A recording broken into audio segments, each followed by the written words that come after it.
So yun po mga kabayan, may nangyayari itong kabablagahan dito sa tirahan ni Tatay Ray, no? Yung duyan ni Tatay Ray, na ang ganda-ganda nitong duyan ni Tatay Ray, no, na ito yung tinutulugan dito ni Tatay Ray at saka ni Lola Elena. At saka ang tibay nito mga kabayan. Kailang, anong nangyari Tatay Ray? Naputol, madam. Naputol, napunit. Bakit napunit? Anong nangyari? Aywan ko, madam.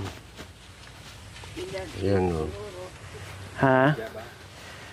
Ayan. Ano to eh, kasi kung punit lang, dapat ganun lang. Isang maliit. Oh. Kailang talagang sinadya, Tatay Ray.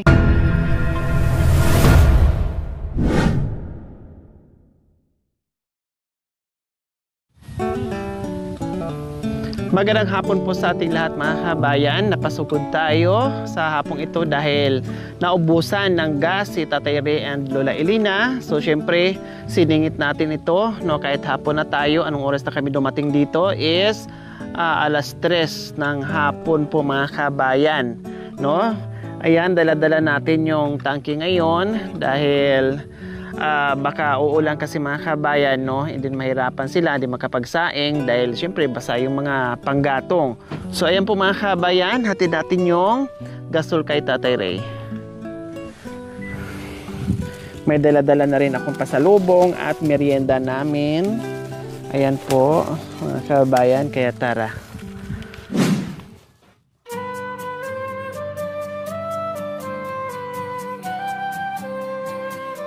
Ayan si Tatay Ray po mga kabayan, oh, sumalubong.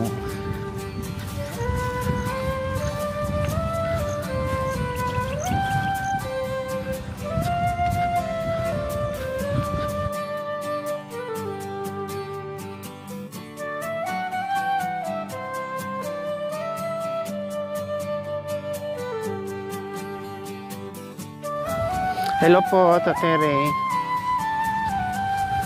Mahaba na yung bulaklak ng mangga. Wow. Mga ilan na mamimitas na tayo. Mga ilang buwan na lang Tatay Ray. February.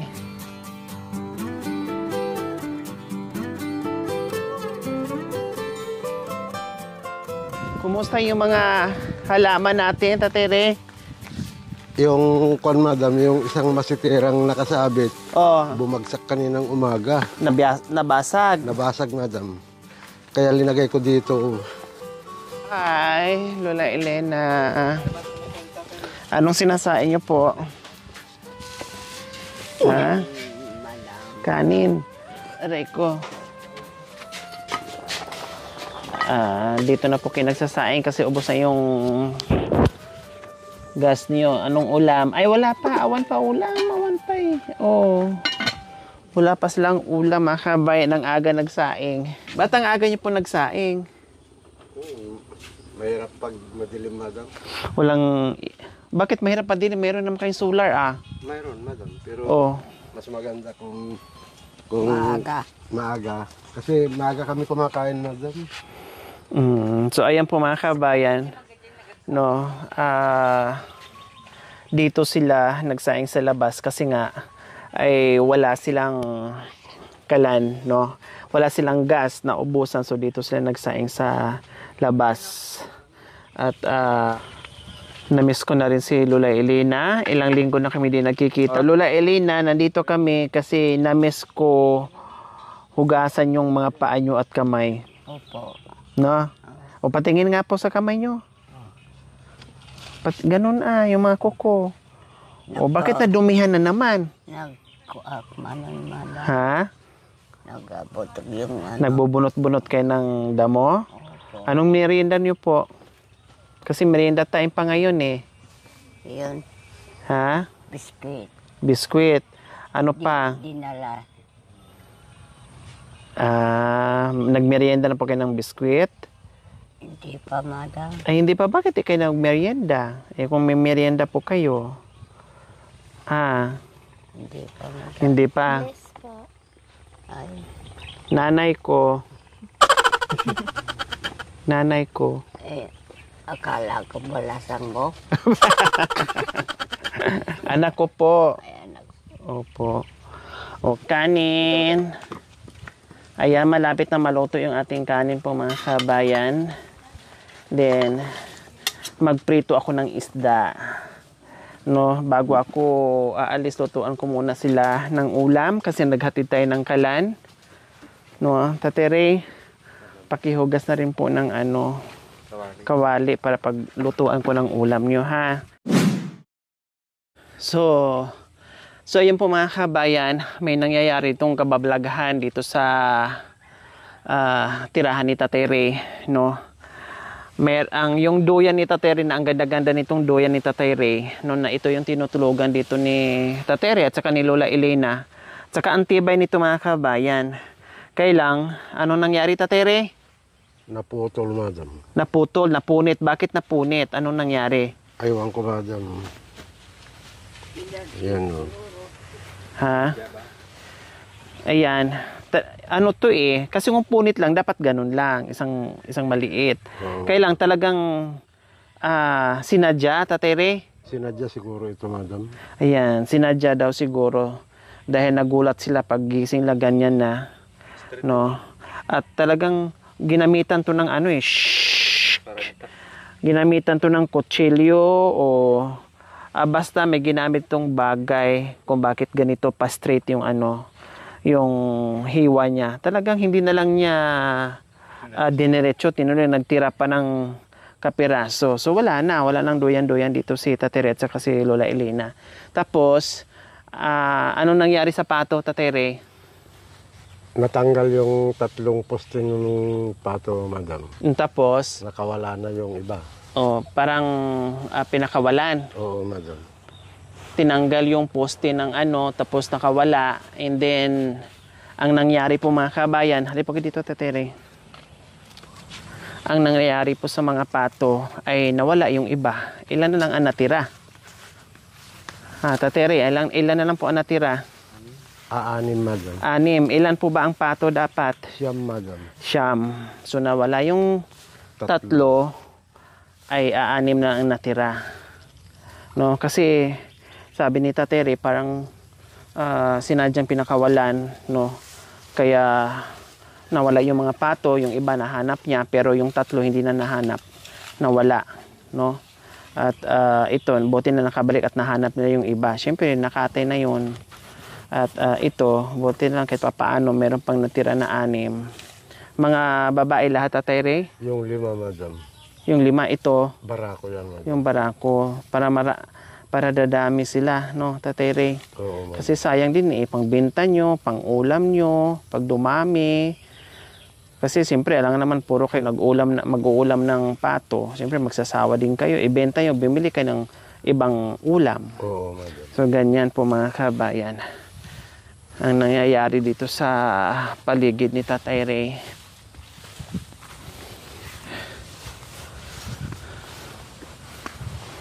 Ay, kabayo. So, ayan po mga kabayan, silipin lang natin yung aking mga tanim, no? Dahil lumago na, tulad nito yung mga hanging plant natin, ang liliit nito nung nakaraan. Ayan, no, may mga damo na nga pa isa-isa, pero saka ko na lang damuhan yan, balikan ko yung pagbalik ko. Kasi ayaw ko yung pautay-utay, gusto ko linisin. Pag nagdamo, lahat na. So ayan, ang kapal-kapal na ng hanging plant ko, ang taba-taba na. Oh, wow, namulaklak na siya. Ayan, namulaklak na. At ang lago-lago na mga kabayan. O, diba? Ang lago-lago na. At ang taba-taba na, tinusok ko lang yan dyan. Ayan, yan ang lago-lago nila. Ayan, ayan. Ay, ang ganda ng croutons. Tapos, ito yung hanging plant din. Ayan. Oh, may tumubo na dito. Ayan. Ayan. Tapos ito, lumago. Ang hahaba na nila. Oh, nagkaroon na ng mga branches. Wow, very nice. Tapos ito, ang liit lang nito mga kabayan. Pero kita nyo naman, oh. Oh, diba? Magdidilig, madam. Opo, kasi maaga daw si Lola nagdidilig. Alas 5, magdidilig na siya. Alas 5 pa, gising na siya. Opo. Tapos, ayan. Ang haba-haba na nila. Tapos ito ang kapal na. Yehe. Wow, ang cute naman ito. Ayan, ang cute, salamat, Ma'am Letty. Ayan. Hala, ang ganda niya. Promise, ang ganda niya. Oh, 'di ba? Tapos ito, ayan din, ayan, nagkaroon na siya ng branches. Yehe. Kailang nahulog yung isa. Ayan po yung nahulog, oh. Nahulog kasi malakas yung hangin. Dito ko kasi nilagay, no, dito siya nakalagay. Hinampas ng malakas ng hangin itong pintuan, tumama dito, kaya tumalsik na hulog yung halaman natin. Tapos ito, wow, lumaki na talaga, ang lalaki na nila. O, di ba? O, pati ito lumago na din. Din ito. O, may mga damo na nga siya eh. May lupa pa ba tayo, Tatay Ray? Yung naka-plastic? Meron pa nga. Itabi lang ha, kasi idagdag ko yan. Tapos ang tataba na rin ng mga nakapaso natin. So lahat naman walang namatay, no? Tapos dito naman, ito hala, ano nangyari dito, Tatay Ray? Siguro inaano to ng aso. Oo. Kasi makapal nung nakaraan eh. Ayan oh, nagkatanggalin yung dahon. Diyan siya nagtutulog. Dumadaan. Pakilagay ng ano, Tatay Ray, dito ha. Kasi harangan nyo ng ganyan. Kasi sayang, ang lago na nito eh. Yan lang, dahil sa aso. No. Tapos ito, tinan mo. Ito, kasi sabi nila, ay lalago ito. Pag lumago to, ikakat ko lang, bawasan ko lang siya, then magpuporma ako ng ano dyan para hindi siya aabot dito. No, kahit mga ganyan lang ayos na, basta malago siyang ganyan. Ito, tinan mo.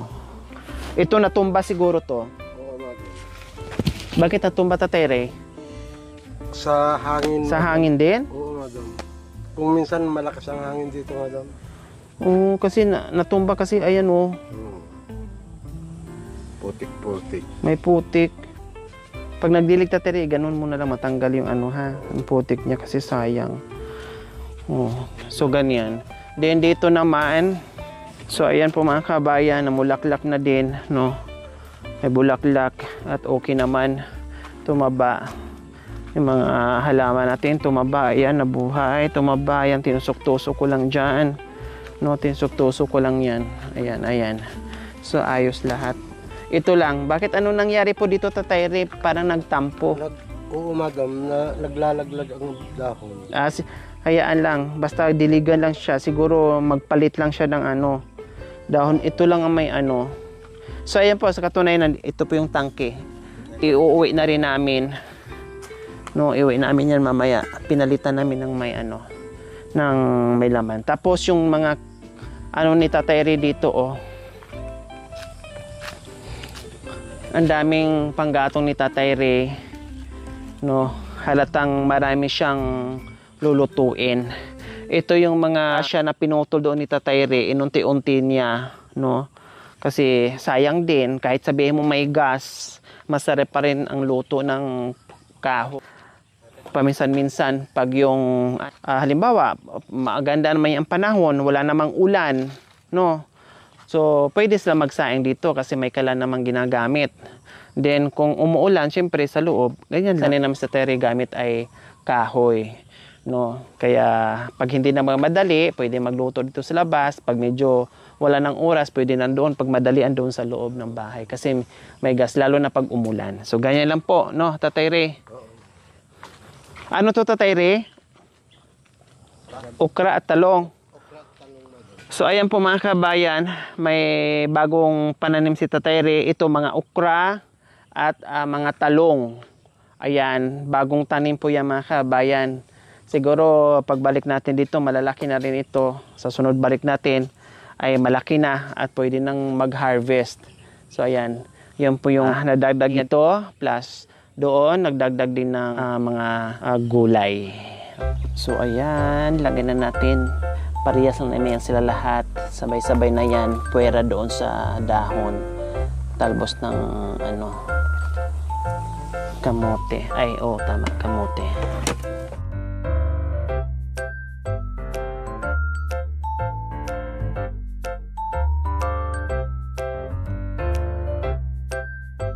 Bungkal, no, at pagtatanim.